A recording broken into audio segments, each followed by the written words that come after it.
na mengine ambayo Roho Mungu ataongoza kuomba. Kwa ufupi sana nitaanza, alafu tutahitimishia kule. Sisi huku tutapiga magoti. Basi na tuombe.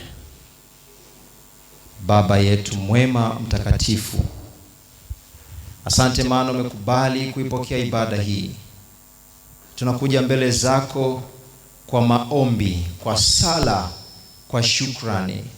Tunakuja mbele zako kukuabudu. Tunakuja mbele zako tuweze kupata burudiko la moyo kutoka kitini pako. Ukatuhudumie kwa jina la Yesu Kristo. Amina. Baba mtakatifu na Mungu wetu wa mbinguni, asante kwa ajili ya wakati huu. Tumekuwa na juma la maombi na wana na binti zako wameleta maombi kwako.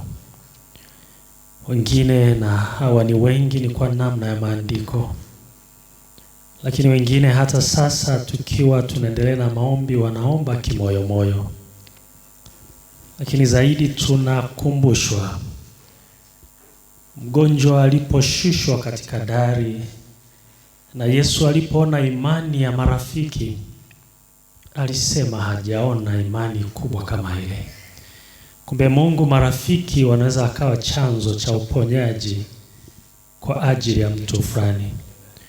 Kuna maombi watu wameomba kwa ajili ya marafiki na ndugu zao.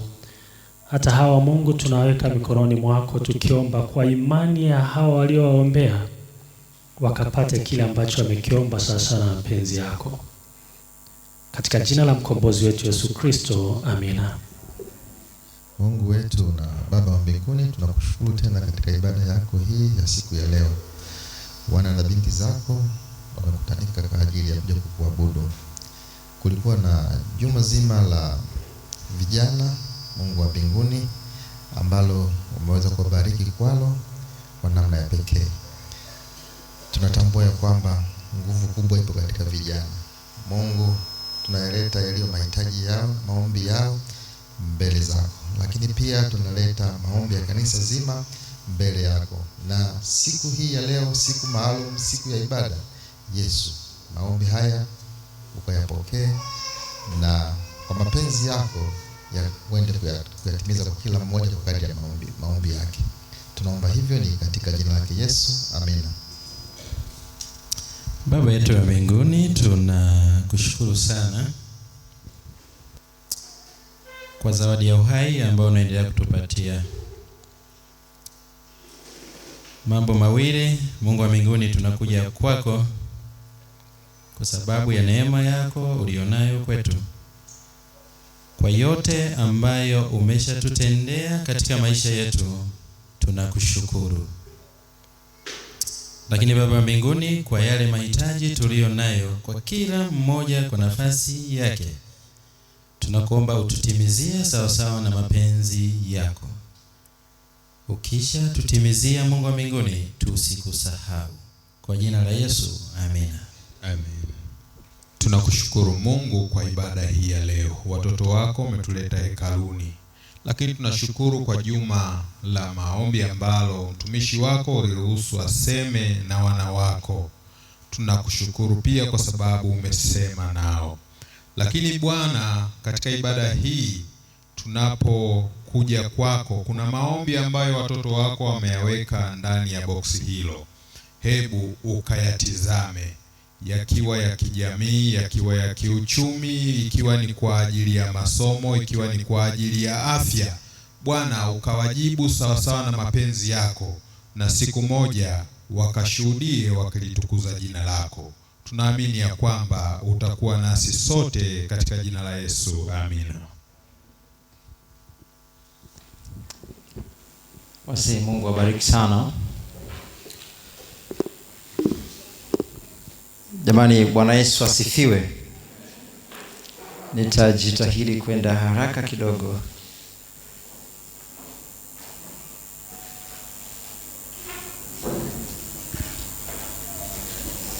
Juma la maombi la vijana ambalo lina kichwa kinachosema Communion in Action. Wafasiri wa masomo haya wakapata kichwa kimoja, kwa Kiswahili kinasema ushirikiano katika vitendo. Na sisi vijana tumefanya hivyo kwa juma hili. Tumejaribu kuona namna gani tunaweza tukashirikiana sisi kwa sisi na kanisa, sisi na jamii kwa jumla katika vitendo, kwa kusudi la kuisukuma kazi ya Mungu. Na hivyo katika utangulizi kuna mambo kadhaa ambayo tumeyafikia kama vijana katika juma hili, inaonekana vizuri. Jambo la kwanza ni mambo matatu ambayo tumefanikiwa kama vijana katika kanisa la Msangale. Moja, tumefanya matendo ya huruma. Mungu awabariki sana. Jumamosi iliyopita, kama sio kwa uwakilishi wenu, wapo waliokwenda kule Kikuyu kuwaona wale marafiki zetu. Mungu awabariki sana. Mliotoa muda wenu kwenda, mliotoa muda wenu kuwaombea hao wanaokwenda, mliotoa muda wenu au bajeti zenu, nguo na vifaa kwa ajili ya kwenda kuona wale marafiki na kugusa mioyo yao. Mungu awabariki sana. Hilo lilifanikiwa na lilifanyika. Lakini pia jambo jingine ambalo tumefanikiwa katika juma hili la maombi, juma la vijana, ilikuwa ni kuhudhuria katika maombi haya. Wapo tuliofanikiwa kuhudhuria, lakini wengine tukatamani na wao kama hawajafanikiwa kuhudhuria, basi tuangalie namna aidha kutengeneza hata platform, kiwezekana tushiriki pamoja na wao katika maombi. Naam, likafanyika hilo la tatu. Tulifanikiwa kuwa na ibada za mtandaoni. Tulikuwa tukifanya ibada ya maombi. Ilikuwa ni saa 3 kamili usiku mpaka saa 3 na dakika 15. Lizuana alikuwa akitengeneza link na alikuwa akishare kwenye group letu. Bila shaka wale waliofanikiwa kujoin, tulifanya ibada. Mimi nilifanikiwa kujoin kama sio siku 3 na kadhalika, lakini wapo waliofanikiwa kuendelea. Nikatoa tu sample. Kwa mfano tulikuwa na kitu kama hiki, mnaweza mkaona platform hiyo au sehemu moja wapo kati ya zile ambazo tumewahi kufanya ibada ni pamoja na hiyo Google Meeting au Zoom Meeting. Tulikuwa na hawa vijana siku hii sikumbuki Gilbert ilikuwa ni siku gani, lakini naona wewe umo, kuna Stella, kuna Nyachiro, kuna Janet, kuna Teddy, kuna Juma and others. Bwana Yesu asifiwe. Kwa hiyo ilitokea hivyo na ilifanyika. Tulifanikiwa. Sisi tuliofanikiwa kuomba 2 au 3. Na kuna kitu hapa tulikisikia, kama sio wimbo, wanakwaya Mungu awabariki sana, aidha ni kwenye ombi au ni kwenye fungu fulani nimesoma hapa. Walipo 2 au 3 wamekusanyika, Bwana anakuwa pamoja nao. Bwana Yesu asifiwe. Sisi wachache, ninyi wachache mliofanikiwa kupitia platform hii ya Google Meeting au Zoom Meeting kuomba kwa ajili ya kanisa, kuomba kwa ajili ya maombi haya, Bwana awabariki sana. Nani unawapendekezea idara ya vijana? Naweza mkaendelea kulifanya hili ikiwezekana. Mkiona kila siku ya mwezi, basi mkatenga kila siku ya Jumatano au Ijumaa, mnakuwa na ibada ya pamoja. Mnamwalika mchungaji, mnamwalika mzee au mnaalika wazee. Mnamchagua mzee mmoja kati yao kwamba leo utatuhudumia only 15 minutes. 5 minutes for sermon. Neno dakika 5 mnaomba, dakika 5 aidha ni kama kujadiliana, tuboreshe wapi, tufanye nini, au dakika 5 hizi zingine zinakuwa mwanzoni katika kuwasubiri wenzenu waweze kujoin. You can do that. Bwana Yesu asifiwe. Kwa sisi vijana wa Msangalale tulifanikiwa katika hayo. Jamani, mnasemaje? Sasa muhtasari kwa ufupi, somo la kwanza tulipita, la pili, la kwanza tunasema wanafunzi katika vitendo, la pili maombi yatendayo kazi, ufunuo wa Mungu katika vitendo, shule ya Sabato katika vitendo, maisha ya vyuo vya umma kwa vitendo, karama za Roho katika nini? Katika vitendo. Lakini somo la 7 lilikuwa ni somo la jana, linasema huduma ya kidijitali katika vitendo. Tuliona namna ambavyo Yesu aliishi na alikuwa ni mtu wa maombi sana. Na sisi tukasema katika somo hili la wanafunzi katika vitendo, ili tuwe wanafunzi wa Yesu lazima tufuate nyayo zake yeye mwenyewe. Aliamka asubuhi na mapema, akaenda mahali pasipo na watu, akafanya ibada. Yesu aliomba. Na tukapata vitu vitatu, ya kwamba ili uwe mwanafunzi wa Yesu katika vitendo lazima uwe mtu wa maombi. Number 2, lazima usome neno. And number 3, lazima uende kushuhudia. Bwana Yesu asifiwe. Ili tuweze kutimiza mpango kazi wa kanisa ulimwenguni, to double membership. Tukidouble membership, mzee, kanisa litakuwa halitoshi. Vitu hivyo vitatu vya msingi sana, lakini vipengele vichache muhimu kati ya vingi tulivyojifunza, natamani vigusie viwili, halafu tukamalizia na somo la leo kwa ufupi sana. Fuatana nami, mtu wa Mungu. Jambo la kwanza ni maisha ya vyuo vya umma kwa vitendo. Hii wahusu sana watu wa PCM. Sasa bahati nzuri nikashawishika nikasema, katika vyuo vyetu tulivyopo huko, watoto wetu wako vyuoni, ndugu zetu wako vyuoni, sisi ambao hatuko vyuoni tuna jukumu gani la kufanya kuwasaidia vijana hawa ili wawe utilized kwa Yesu, ili nguvu zao zitumike kwa utume? Maana vyuoni tunaona kuna mambo mengi sana, na tulitolea mifano hapa. Moja ya changamoto ambayo niliwahi kuulizwa swali gumu wakati tunagombea urais UDOM lilikuwa ni hilo ambalo nilizungumza na siku ile hapa. Mtu mmoja kaniita akaniambia, Robert, una contest kwenye hii position ya juu kweli, lakini utawasaidiaje wanafunzi wenzako ambao kimsingi wamedumbukia katika LGBTQ? Hali ya hewa hii ya ushoga, na vioni huko kuna changamoto nyingi, mambo ni mengi, wewe utatusaidiaje? Ilikuwa ni swali gumu. Na pengine alisema kuna watu wanaamini ni biashara za watu. Sitozungumzia sana. Public Campus Ministry, PCM. Dala vijana katika vyuo huko, vyuo vya umma hivi ni PCM. Na tukasema vioni kimsingi ni sawa na kujitengenezea kaulimwengu kako mwenyewe. Hasa nataka nisome nukuu moja kwenye kitabu changu hiki, sijamaliza kukiandika, nafanyia edition. Kuna kitu natamani nizungumze. Bahati nzuri nilifanya research pia kwa miaka almost 3 nikiwa hapo chuoni, katika habari ya maisha ya vioni, maisha ya vijana. Sasa somo hili limekuja nikatamani kushare kitu kidogo hapa. Ngoja tusome, ni ukurasa 87.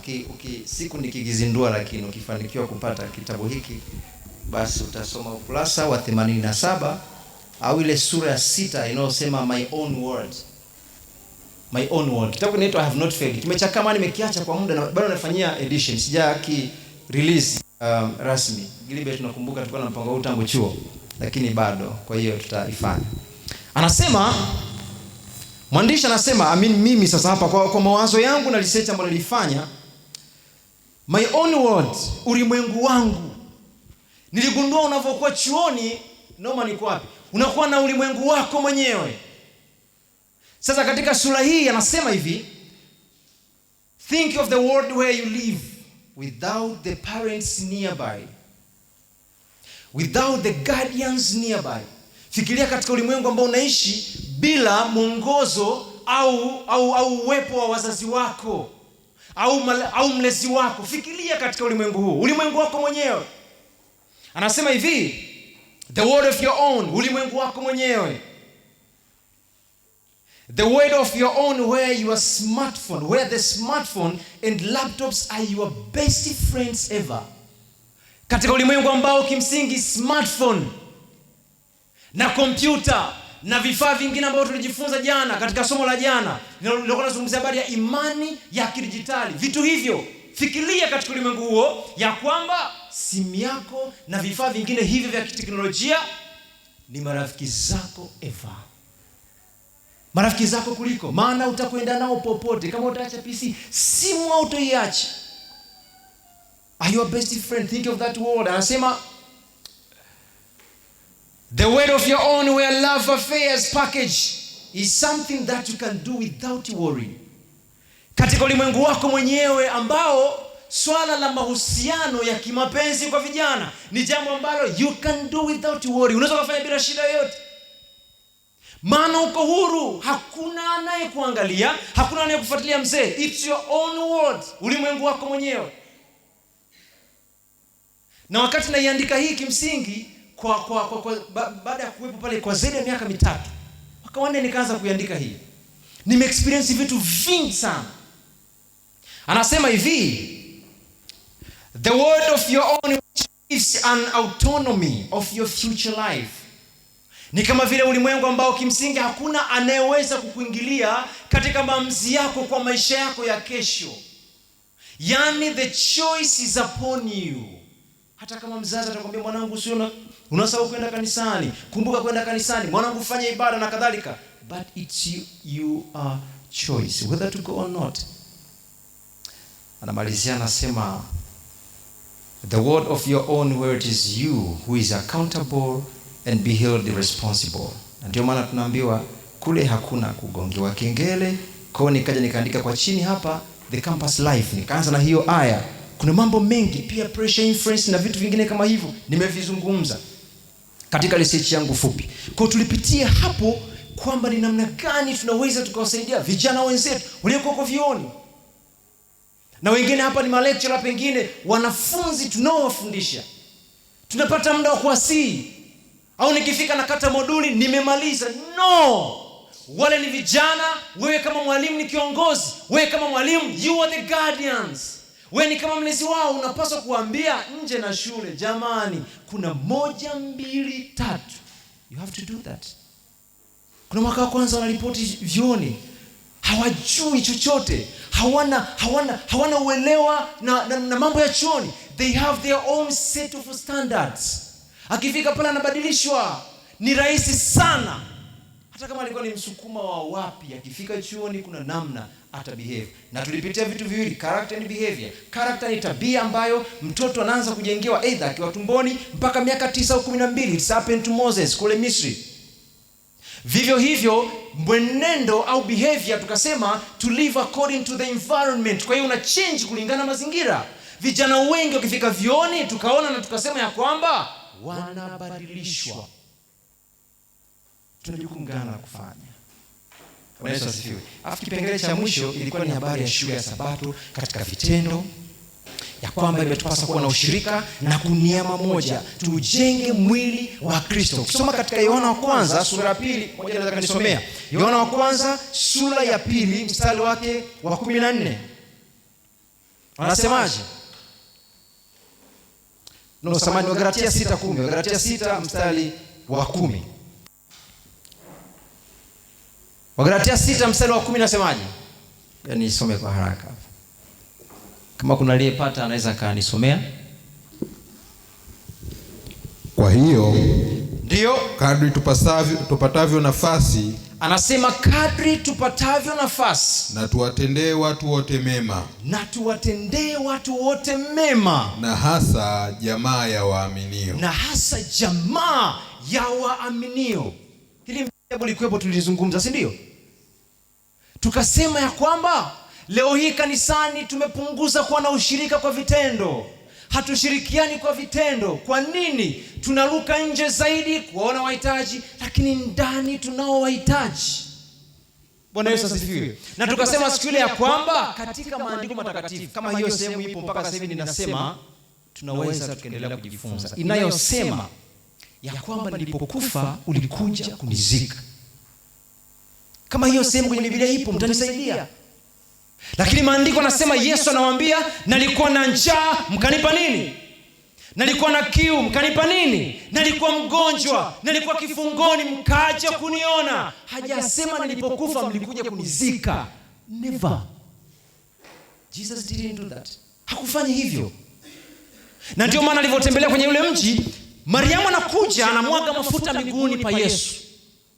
Yuda anamwambia, thamani ya mafuta haya tungefanya 1, 2, 3, pengine yangetusaidia. Yesu anamwambia yeye huyu kimsingi alichokifanya, ameandaa maziko yangu kunipaka mafuta ningali nini?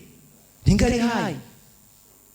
Leo hii watu tumekuwa na vikundi vya kufa na kuzikana. Huenda sio hapa, huenda ni sehemu fulani, na huenda sio hiyo sehemu, lakini kuna ndugu yako yupo. Yaani tuna vikundi vya kufa na kuzikana. Ila maandiko sio kuona hiyo sehemu.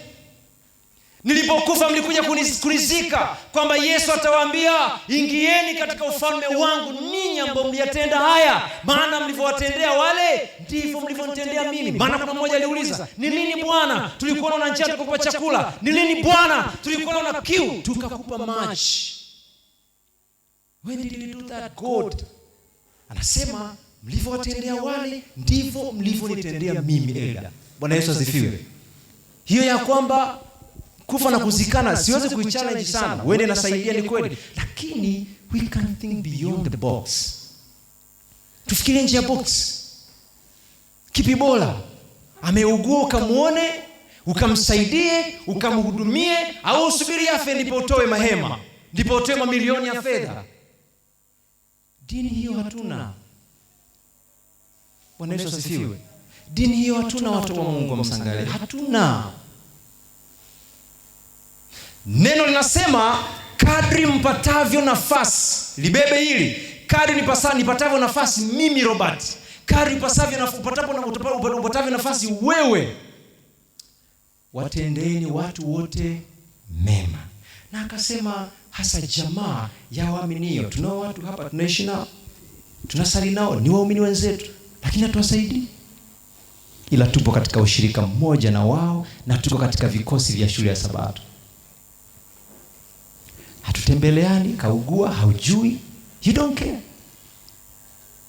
Lakini somo hili kuja, vijana tupate moto. Let's keep the fire burning. Moto usizime ndani yetu, moto wa Roho Mtakatifu wa kutembeleana. Haleluya. Tusijiweke busy sana.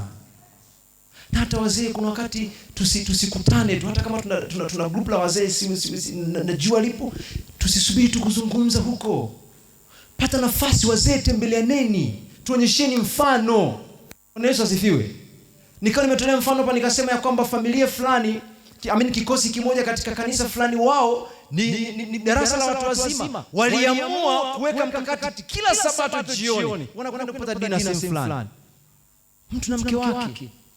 Lakini wanawaalika na vijana wachache, wanakwenda kupata chakula, aidha ni Morena au ni popote pale. Nachukulia mfano kulingana na namna unavyoweza. Kama sio sehemu ya gharama, nenda sehemu yoyote ya kawaida, nenda kwa mzee mwenzenu, nenda kwa mshiriki mwenzenu. Mkifika pale, wale wazee, mmoja anaanza kusimulia, tulitoka mbali sana mke wangu, nilivyompata. Wanauliza, mlivukaje mpaka hapa? Mna magari manne, mlianzaje? Mmoja mpaka anataka na kutoka machozi kwa jinsi nilivyoanza na mke wangu, na kanivumilia. Jambo hilo tukagundua ya kwamba linaweza likapunguza, kama sio kuondoa kabisa, habari ya cheating kwenye ndoa. Yaani kuna mmoja anasimulia jinsi alivyompata mwenzake, jinsi alivyovumiliwa na mwenzake. Yaani mwenzake anavyosimulia, wewe ambaye unafikiria kucheat ukiwaza kweli nimetoka mbali na huyu mama, sina sababu. Watu wamefanya hivyo. Tutembeleane. Na hii yote ni katika kujenga mwili wa Kristo. Aya ya mwisho ni katika kitabu hiki cha Tumaini la Vizazi Vyote, sura yake ya 70. Tasoma aya moja hapa, alafu tuendelea. Anasema,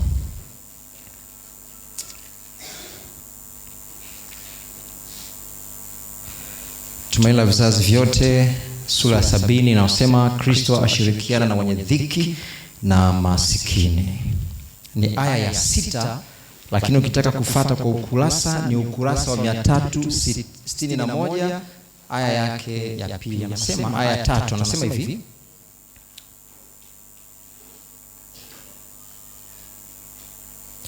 anasema upendo, nitaanzia katikati. Upendo wa Kristo huwakumbatia wenye dhambi. Changanya, yes. Upendo wa Kristo huwakumbatia wenye dhambi na walioangukia mbali, na kila kitendo kinachofanywa ili kumwinua mkosaji kutoka matopeni hukubaliwa kana kwamba kimetendwa kwa Kristo. Yesu anawakumbatia watu wa aina zote. Tuna hawa ambao si washiriki wa kanisa, tunawafahamu, ni marafiki zetu. Tumefanya jukumu gani kuwasogezea habari za Yesu wa mbinguni. Tulipitia mambo kama hayo na mambo mengine kadha. Tumelala vizazi vyote, tumeshasoma aya hizo. Somo la leo lina aya moja tu. Ni somo la 8, kimsingi nasema harakati za vijana katika vitendo.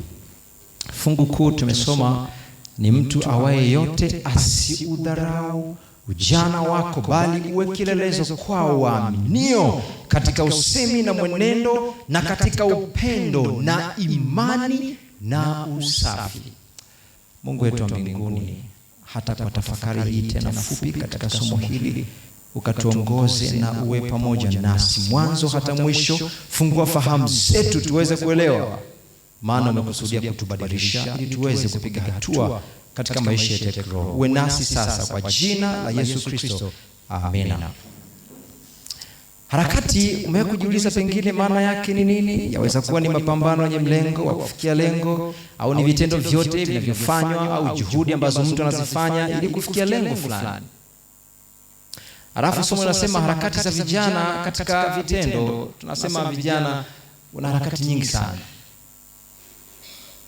Huenda harakati hizo zikawa ni harakati za kijamii, za kiuchumi au za kisiasa. Mwalimu Nyerere yeye alikuwa ni mwanaharakati the time, wanafuatilia au wanapigania uhuru. Vivyo hivyo kwa kina Francis Kwame Nkrumah huyo kutoka Ghana, nao walikuwa na harakati hao.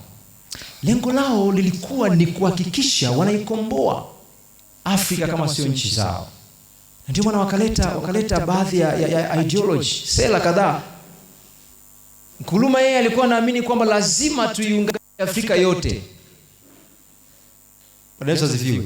Lazima tufanye unification au solidarity kwa Waafrika wote. Mwalimu anasema ni sawa, lakini kimsingi lazima tuanzie ndani kwanza. Ila wote, kila mmoja lengo lake ni kuwafanya watu wawe na umoja. Kwa hiyo harakati zao hawa zilibezi zaidi kuliunganisha taifa, kuiunganisha Afrika, kuikomboa Afrika na vitu vingine kama hivyo. Sasa vijana tuna harakati nyingi, na pengine za kisiasa, pengine za kiuchumi, pengine za kijamii, lakini natamani na nakupendekezea na mimi mwenyewe najipendekezea kwamba harakati zetu hizi zikibaki kwenye hii aya itatufaidia sana. Bwana Yesu asifiwe.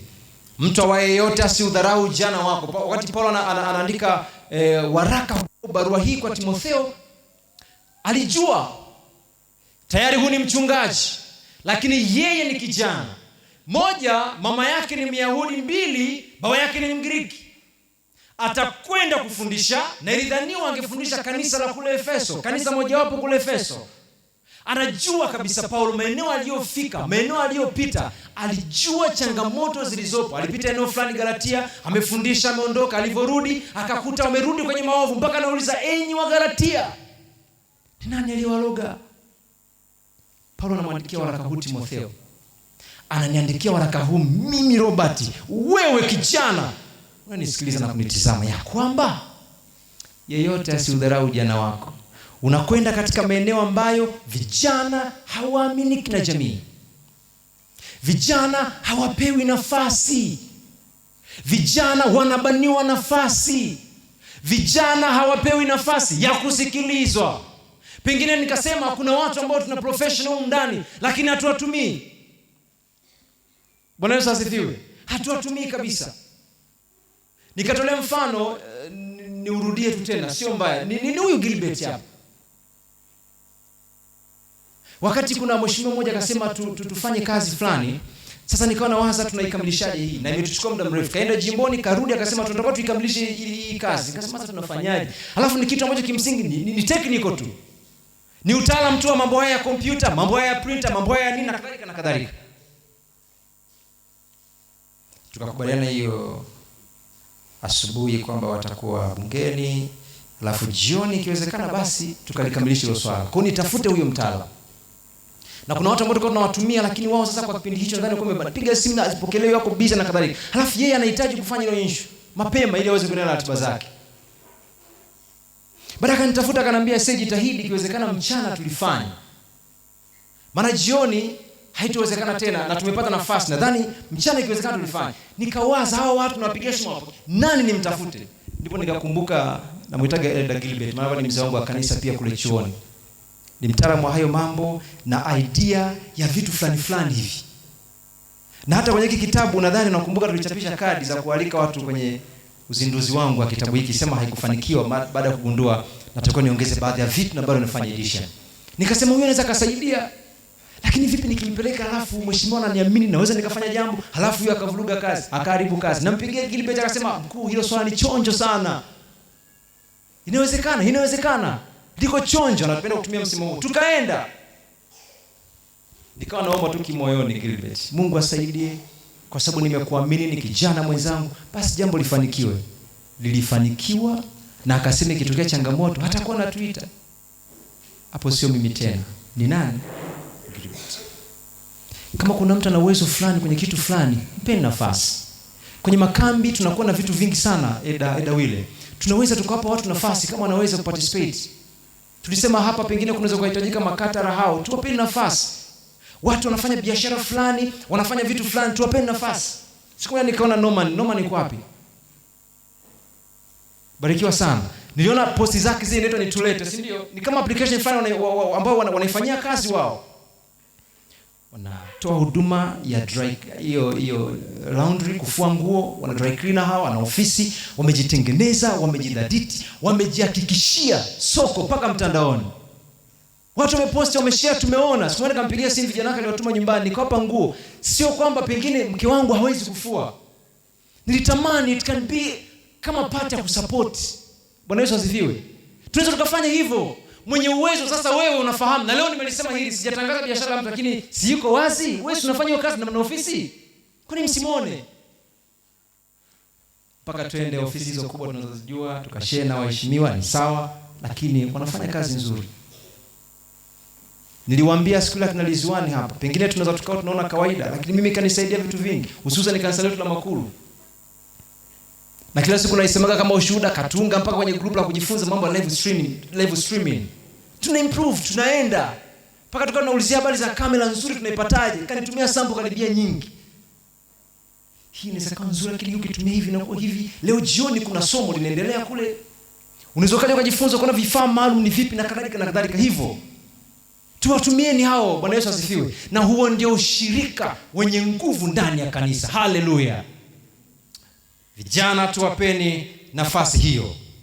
Sasa Mungu daima ameonyesha shauku ya kipekee kwa watoto na vijana.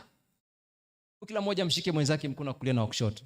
Kama wale watakaoweza, lakini hata mawasiliano haina shida sana. Wengine kama ukiweza mshike mwenzako mkono. Yaani hakikisha mkono wako wa kulia na wa kushoto umeshika mtu.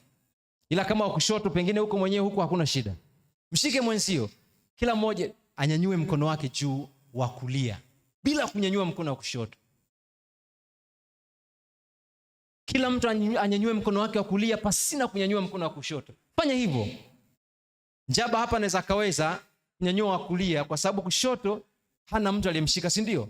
Lakini wewe ambaye umemshika mwenzako huku na huku, nyanyua mkono wako wa kulia bila kunyanyua mkono wa kushoto. Lazimisha mkono wa kushoto ushuke chini. Na wewe mwenye mkono wa kulia lazimisha mkono wa kulia upande juu, mkono wako wa kulia. Kanisa likiungana, kanisa hakuna aliye mkono wa kushoto, hakuna aliye mkono wa kulia. Ukimwona mwenzako hafai, ya kwamba mkono huu si unyanyui, lakini upande huo ndio upande wa mwenzako ambao unahitaji kunyanyua. Bwana Yesu asifiwe. Lazima tuwe na umoja. Vijana tuwashike mkono. Bwana Yesu asifiwe. Ninyi vijana kama mna uwezo, mjipresent kwa viongozi. Mimi na jambo fulani, naweza nikafanya kitu fulani. Tufanye hivyo. Sio kwa muhimu sana, lakini mimi nilifanikiwa kitu kimoja wakati nafuatia passport. Hati ya kusafiria. Tulikuwa na kamkutano fulani Uturuki, japo sikwenda. Sasa ilibidi tuwe na passport. Nikafuatia utaratibu kupata passport unachukua siku ngapi almost, inategemea na sababu. Kama ni kwa uharaka, aidha ukapewa tu ni temporary permit ya kutoka kwenda nje ya nchi. Lakini pia nizungumzie upande wangu mimi. Nikiwa pale chuoni nasoma mahusiano ya kimataifa na diplomasia ndio, lakini sasa nikatamani kushiriki katika huo mkutano kuna uhusiano mambo ya diplomasia na kadhalika na kadhalika. Nikaanza process, kimsingi nilipata ndani ya siku 2. Elda 2 days. Tumeelekea mwisho kwamba tunatakiwa tu scan pasipoti zetu alafu tutume kule kama sehemu ya wao kuanza kujiridhisha. Mimi sina passport. Nimefika pale uhamiaji nikamkuta commissioner, nikamwambia kuna mkutano, barua ni hizi na tayari na introduction letter kutoka chuoni. Ni hii hapa na attachment kadhaa, kitambulisho cha chuoni nacho, na natakiwa hii passport ni scan kesho niitume na maelekezo yako hapa. Kila kitu kiko hapa. Akaniambia uwezekani, umewahi kuona wapi kitu kama hicho? Nikamwambia ni kutokana na uharaka wa safari. Kwa kweli nijikuta na ujasiri wa namna yake ya kuzungumza naye. Kufupisha mada, waliniprosesia document, nikafanya mambo yote, control number zote, na nilikuwa nishalipia malipo ile $20 ile form kuidownload mtandaoni, nikaenda nayo na kila kitu nilikuwa nishafanya kwa simu yangu. Wakasema sasa hivi ni saa 8 karibia saa 9 hakuna ndege ambazo zakatuma hizi document kwenda huduma ya posta kwenda Dar es Salaam makao makuu pale Kurasini. Nikarudi nikakaa nikawaza sana. Lakini nikarudi kumuuliza, mimi nina wazo, kwani hizo document siwezi kwenda nazo mimi nikaondoka leo na gari la usiku ili kesho wakanihudumie wale, nipate passport, ni skani, nitume kule, nianze maandalizi ya kuondoka. Akasema hizi ni confidential. Ni taarifa za serikali, ni za ofisi. Tunakupaje sasa wewe? Sitomsema jina, lakini kimsingi waliprocess kwa ufupi, wakanipatia document, wakanipa document zingine kadhaa za pale ofisini kwenda nazo. Faili walivyolifunga wakaandika emergency. Kwa wakaniambia nenda moja kwa moja mpaka kwenye kitengo cha nini cha dharura. Nikaenda wakanielekeza kwa mtu fulani, nikapokelewa siku hiyo hiyo, nimeondoka usiku. Kesho yake nimefika alfajiri Dar es Salaam, nikaunganisha mpaka Kurasini makao makuu ya uhamiaji. Tukakutana na vijana wengine kutoka SUA sijui wapi wanakwenda Israeli, wao wanakuwa na mafunzo fulani hivi watu wa kilimo na mifugo na nini na kadhalika na kadhalika. Wao field zao nadhani kama ni internship hivyo wanazifanyia sana nje. Tukasubmit, tukaona kwenye hiyo ya emergency. Saa 9 kabla muda wa serikali kuisha, nakumbuka tuliitwa, wakati wengine wanatolewa na yani wanapata passport zao, tulikuta watu pia wengine wamefuata passport zao ni za muda mrefu, na sisi tukao sehemu yao tunahudumiwa. Niliipata within 2 days. Baada ya hapo nikasema hivi, kumbe inawezekana, nimeshapata uzoefu na mimi nikaanza kusaidia wanafunzi wenzangu kupata passport na ikawezekana. Na wewe kijana, kama kuna jambo na uzoefu nalo, jipresent kwa watu. Haleluya. Mimi ndoa yangu kimsingi, najua mzee tumisha Mungu, mzee wetu mzee Masaju leo hayupo, lakini nusu saa katika mazungumzo yangu mimi na yeye ilitosha sana kunibadilisha, kuchukua hatua na wapi pa kuanzia. Alinifungua sana akili, na nilikuwa ni kabla uteuzi. Na hata baada ya hapo tukaendelea kushauriana, mengi yakafanyika.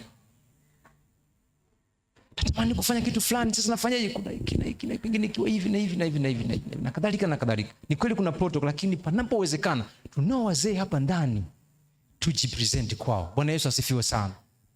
Vijana, harakati zetu zisiishie kwenye utafutaji tu, bali anasema kila mmoja katika usemi wako kwa upendo, imani na usafi kamtangaza yeye mwenyewe. Maneno ya Paulo kwa kijana anapomalizia, maneno ya Paulo kwa kijana Timotheo ni ya muhimu kwa vijana wote ambao kama Ishmaeli kipindi kile alidharauliwa na hata walifukuzwa nyumbani na mama yake Hajri. Sala akamwambia ondokeni. Lakini anasema katika baadhi ya hali vijana wanateseka kwa sababu ya kujiona kuwa duni sana. Vijana wenzangu, niwaambie sisi sio duni. Haleluya. Kwa nini? Kwa sababu ukisoma katika maandiko matakatifu, Yohana wa kwanza sura ya 2 mstari wa 14, tuisome hiyo sasa. Fungu langu la mwisho hili. Yohana wa kwanza sura ya 2 mstari wa 14, maandiko yanasemaje? Ametuandikia sisi vijana. Kwa nini? Kwa sababu tunazo nguvu za kufanya nini?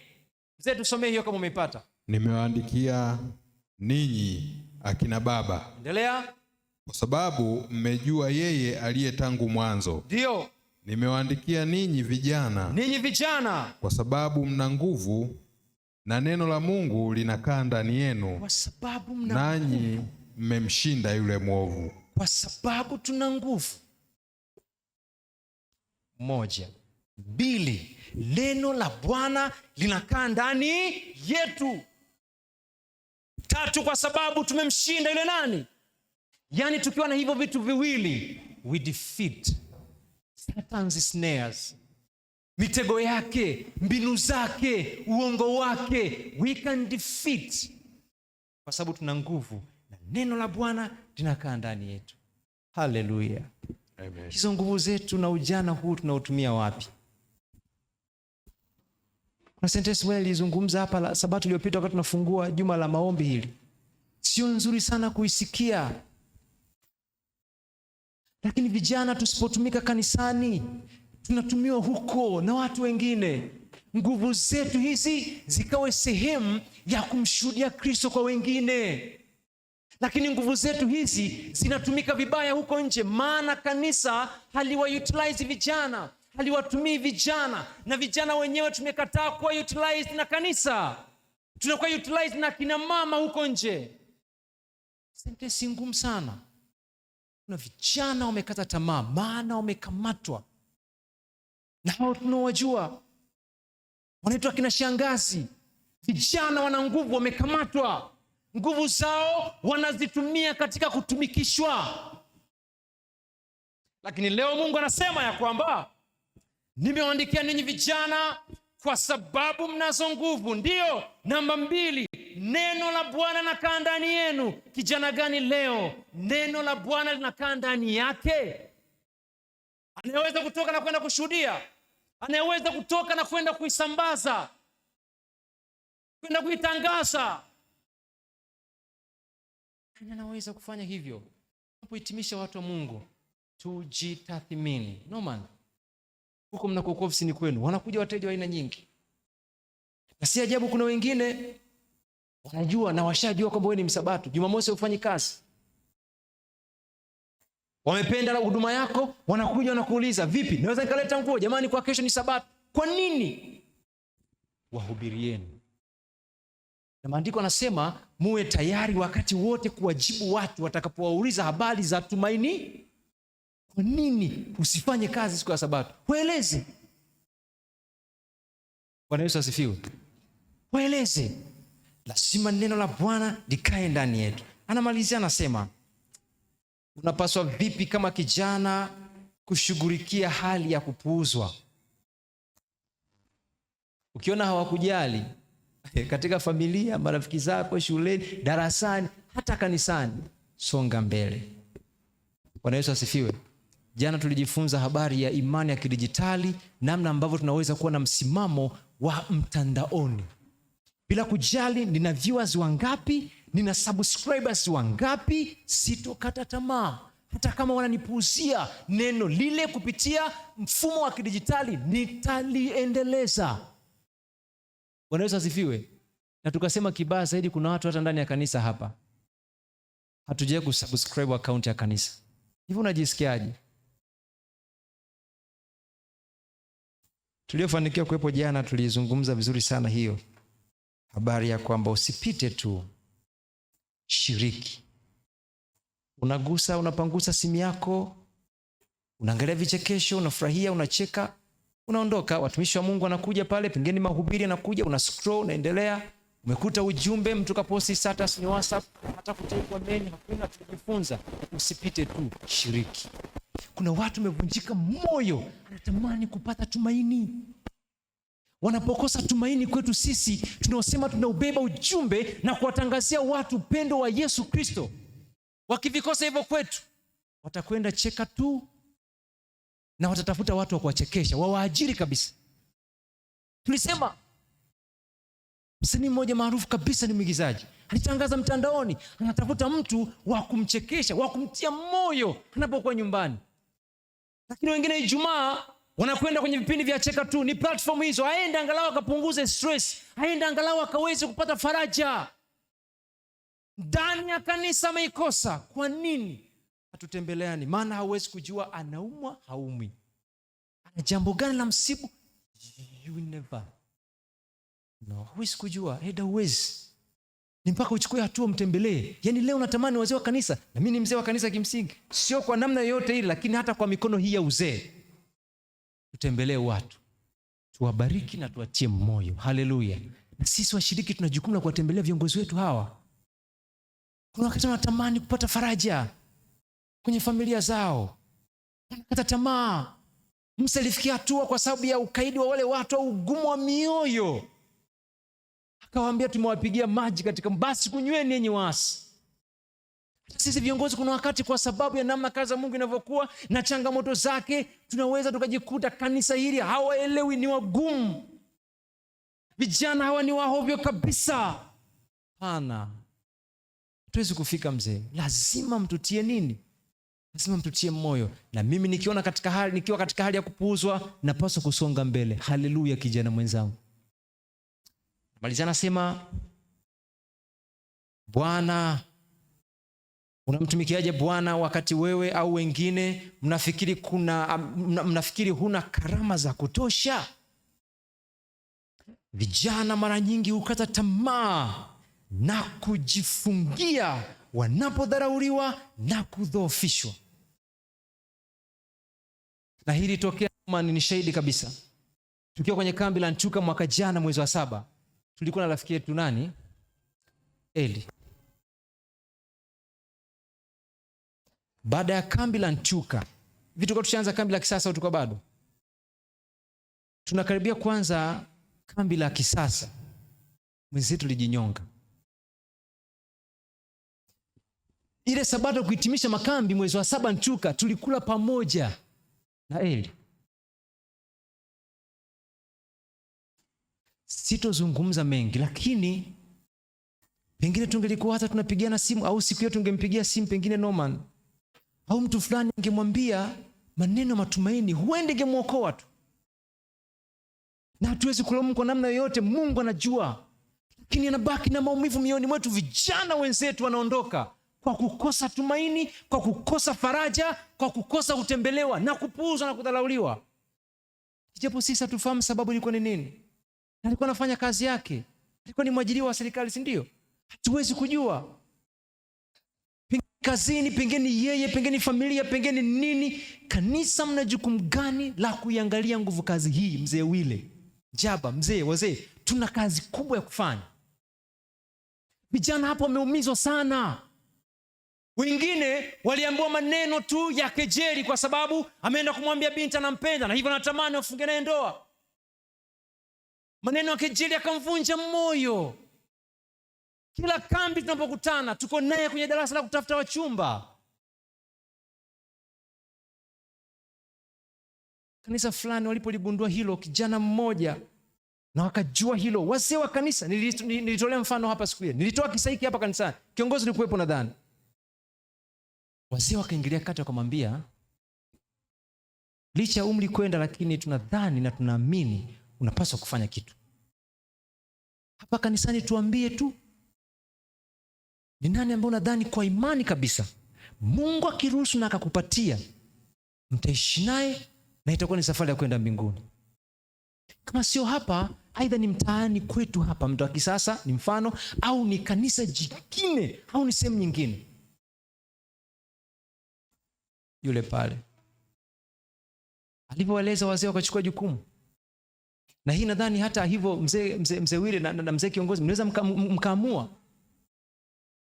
Hata kama sio mpango kazi wa kila mwaka, lakini au kila uongozi unaoingia kana kwamba ni policy zilizopo ndani ya kabati, kwamba kila rais anaingia lazima atekeleze mpango huu. Katika diplomasia tunaifahamu vitu hivyo kadhaa. Lakini kimsingi kama viongozi kwa mwaka huu, moja mipango kazi yenu kama wazee, hii samani si wafundishi, ninawiwa tu kuzungumza. Pamoja na mengi yote ambayo tumeyafanya, mengi mazuri, tunaweza tukagusa hitaji la kijana mmoja ambalo ni la maisha yake yote.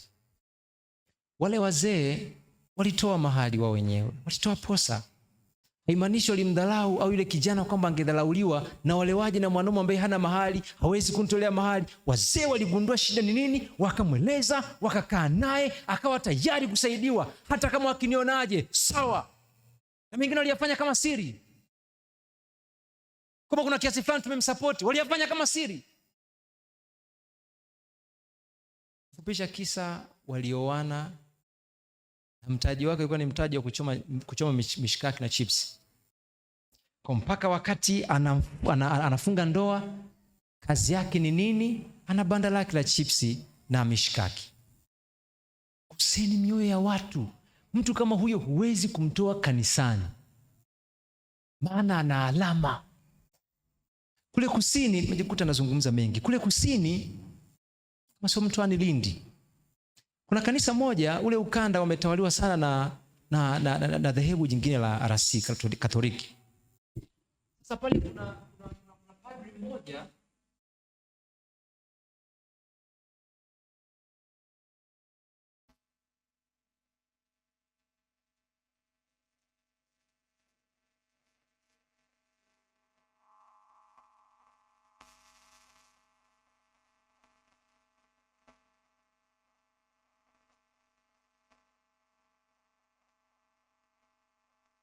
hizi kumtoa.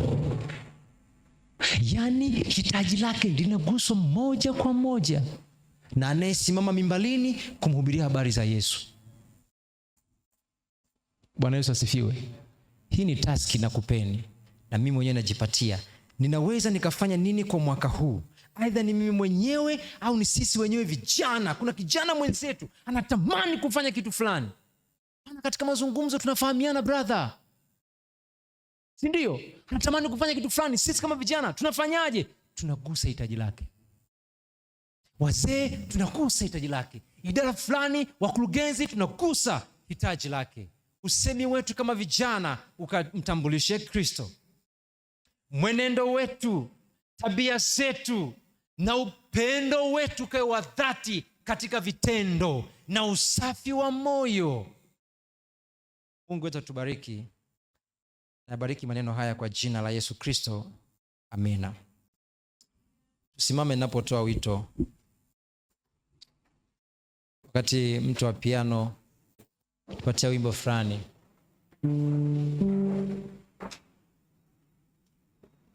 Sikiliza.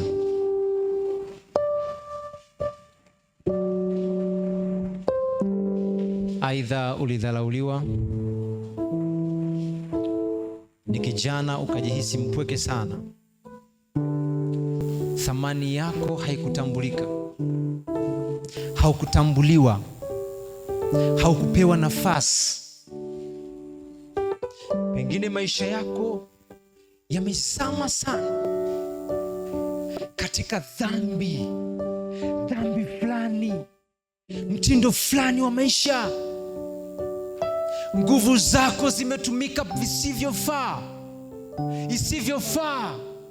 isivyokubalika mbele za Mungu.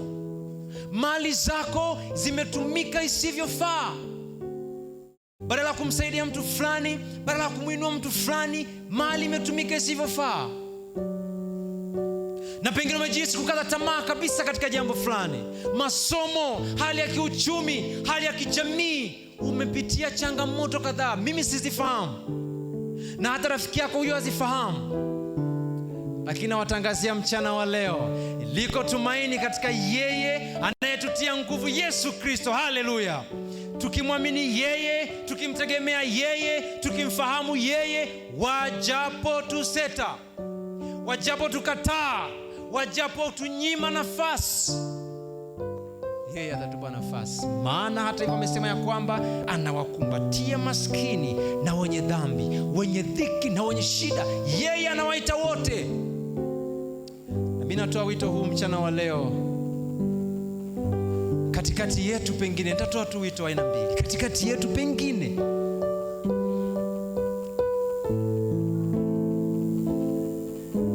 umeishi katika maisha fulani unayojua, na leo unasema kwa neno hili, kwa namna Roho wa Mungu alivyokuongoza, na ya kwamba unatamani kufanya maamuzi ya kubatizwa.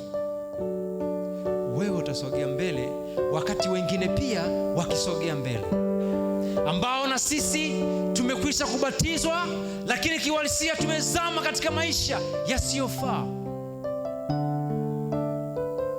Ni mzazi, umesahau wajibu wako kumsaidia kijana wako. Ni kijana, umesahau wajibu wako mwenyewe. Hauombi, hausomi neno, hauendi kuwashuhudia. Na wakati mwingine hata katika status zetu za WhatsApp tunaposti mambo mengine tu. Tunahofia nikiposti neno la Mungu atanionaje? Maana wamezoea kuona na posti mipira, wamezoea kuniona posti wachezaji tu au timu fulani imeshinda. Nimezoea kuposti wachezaji hao, wana mitindo, wasanii na mambo mengine. Pengine umezoea kuposti tu memes zinazokuwa na majungu. Umezoea kuposti status ambazo kimsingi ni za kuwachekesha watu. Badala ya kuposti hata fungu, niwatakieni sabato njema. Kuna wakati vijana wenzangu hatutaki kufahamika kama sisi ni wa sabato, ya kwamba nikiposti watajua mimi ni msabato, tapoteza fursa fulani. Na namna zote ambazo tumerudi nyuma. Na hata jana, unajua umeamkia wapi, unajua unachokiwaza, unajua hiyo fedha umeipeleka wapi, unajua hiyo mali imetumikaje jana. Na hata leo pengine upo kanisani, umewaza visivyo, umefanya isivyo, umefikiria isivyo, umemsaliti mwenzako hata kimawazo. Bwana Yesu anakuita mchana wa leo. Haleluya! Liko tumaini katika yeye anayetutia nguvu. Ikiwa kuna watu wa aina zote hizo mbili, katika grupu la kwanza wanatamani kubatizwa, baada ya hapa ninyi mtaona tu viongozi wa kanisa, na wale wote ambao tunatamani kurejesha maisha yetu tena upya kupitia ibada hii na ombi itakaloombwa, tuweze kupiga hatua kusogea mbele. Piga hatua kusogea mbele, usiogope. Natamani, nimerudi nyuma kwa muda mrefu, natamani Mungu nisaidie. Ni kijana, ni mama, ni mzazi, ni mzee, ni kiongozi, ni yeyote, Mungu wangu anisaidie sana mchana wa leo, ya kwamba maisha yangu yakageuzwe upya tena kupitia somo hili, kupitia watumishi wa Mungu walivyoomba, kupitia namna yoyote ambayo Roho wa Mungu amekuongoza kufanya. Sogea mbele tuombe pamoja, maana hata mimi bado nahitaji msaada, nami natamani Mungu anitie nguvu. Tunaungana katika hilo, tusogee mbele. Nimkaribishe mzee kiongozi, kama yupo uweze kutukabidhi mkono wa Mungu. Ati mzee, karibu uweze kutupatia ombi na kuombea marafiki hawa na wengine ambao kimsingi kwa kweli ni vile hatujaweza, lakini ndani ya mioyo yetu tunabubujikwa na tafakari. Kwa jina la Yesu, amena. Tuombe.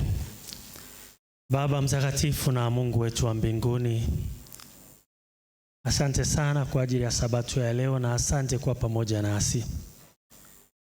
Tumekuwa na wakati mzuri wa kujifunza miguuni pako. Tumekuwa na juma la kujifunza pamoja na vijana wetu. Umetulisha kwa neno lako, na hata leo Mungu tumeisikia sauti yako. Asante kwa ajili ya yote ambayo umetukumbusha. Tunakuja kwako wakati huu tukiomba, Mungu, pale ambapo tulijisahau, kwa kila mmoja, watu wazima na vijana, utusamehe dhambi zetu. Tembea pamoja nasi ukizidi kutufundisha. Wokovu ni mchakato, na tunaomba Roho yako Mtakatifu azidi kuwa pamoja nasi akitupitisha katika mchakato, lakini zaidi ya yote ukituandaa kwa ajili ya uzima wa milele. Wakati huu yamezungumzwa mengi na wito umetolewa, na kuna vijana wamejitoa kwako. Wamekuja kila mmoja na sababu yake, nasi kama binadamu ambao hatuna uwezo wa kusamehe, hatuhitaji kujua sababu zao. Lakini wewe Mungu naye angalia na kusoma mioyo ya watu, kila mmoja unajua hitaji lake. Kwa hawa ambao wamekuja hapa mbele, Mungu, tunakuomba kile ambacho ni hitaji ukawasaidia sawa sana na mapenzi yako. Kuna ambao wamekuja Mungu kwa sababu wanajua maisha yao yamekuwa na changamoto, na sasa wamejitoa kwako ili uweze kuwaumbia moyo mpya, uweze kutengeneza tabia zako ili waenende katika njia zako. Tafadhali fanya hivyo.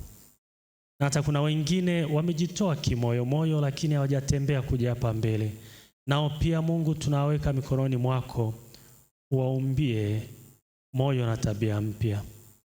Tutembee katika utukufu wako na siku zote tukakusifu na kukuhimidi wewe.